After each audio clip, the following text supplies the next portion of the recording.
Hello बच्चों, welcome to my YouTube channel. आज हम लोग बात करेंगे एक दो क्वेश्चंस और मैंने लिए हुए एनडीए के। ये बहुत अच्छे क्वेश्चंस हैं।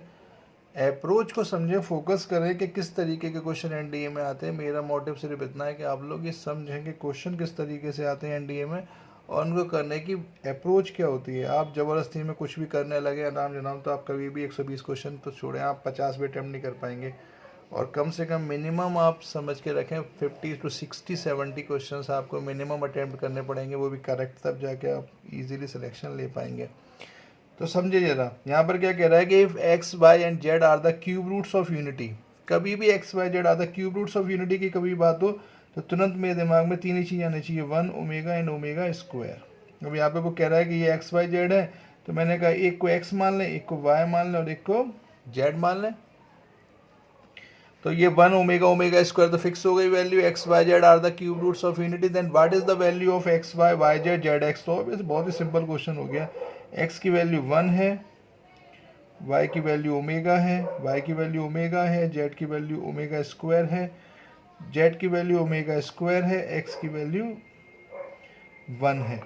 बहुत ही सिंपल क्वेश्चन हो गया। तो ये omega plus omega cube plus omega square, यानी अगर मैं इस क्वेश्चन को ध्यान से देखूं तो ऑब्वियस सी बात है ओमेगा प्लस ओमेगा स्क्वायर, हमें पता है कि 1 प्लस ओमेगा स्क्वायर होता है 0, ओमेगा प्लस ओमेगा स्क्वायर की वैल्यू होती है -1, ओमेगा क्यू की वैल्यू होती है 1। इट मीन्स अगर मैं इसको ध्यान से देखूं तो ओमेगा प्लस ओमेगा स्क्वायर तो -1 हो रहा है, ओमेगा क्यू 1 हो रहा है, तो इट मीन्स इसकी वैल्यू फाइनल वैल्यू आ जाएगी 0। तो ये क्वेश्चन इस तरीके से बहुत इजीली हो जाता है और मैं समझता हूँ आप लोगों को भी इसी तरीके से क्वेश्चन को अटेम्प्ट करने की अप्रोच समझनी चाहिए। जब भी क्वेश्चन इस तरीके से आएगा आप इसी तरीके की अप्रोच को दिमाग में रखेंगे। नेक्स्ट क्वेश्चन देखें।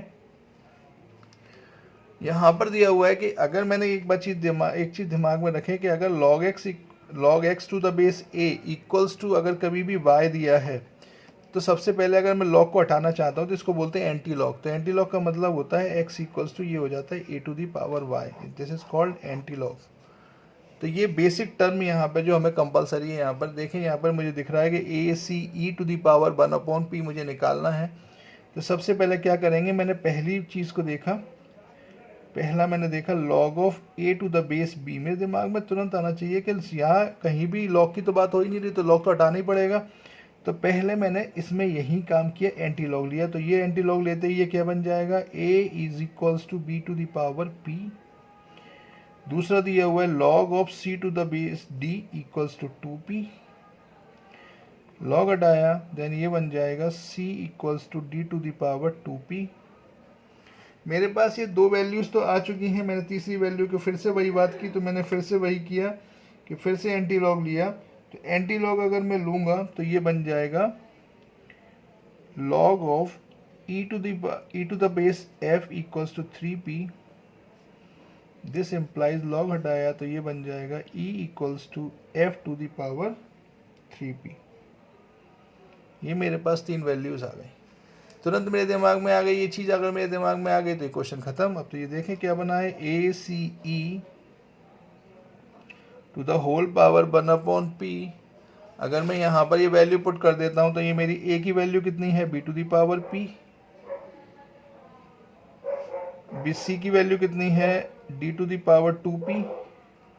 e कितना है, f to the power 3p to the whole power 1/p। अब मैं कुछ नहीं करूँगा, यहाँ पर मैं b डी स्क्वायर, यहाँ से मैंने पकड़ा एफ क्यू की होल पावर, मैंने पी को देखा तो इसको मैंने बाहर कर दिया और इसकी होल पावर आप देख ही पा रहे हैं 1/p है।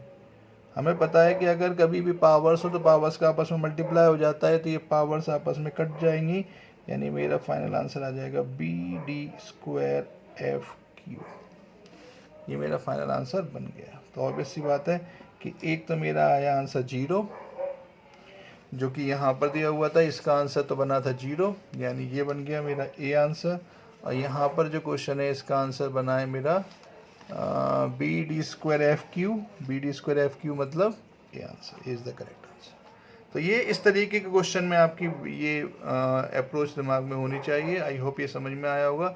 अगर समझ में नहीं आया तो एक दो बार प्रैक्टिस क्वेश्चन को देखें, बार बार रिपीट करें। ये इस टाइप के जो मोस्ट इम्पोर्टेंट बेसिक क्वेश्चंस जिनमें रिक्वायरमेंट है किस तरीके की अप्रोच आपको लगानी है, ये क्वेश्चन फ्रीक्वेंट एग्जाम में आते हैं, तो इनको बार बार प्रैक्टिस करिए। थैंक्स फॉर वॉचिंग, धन्यवाद।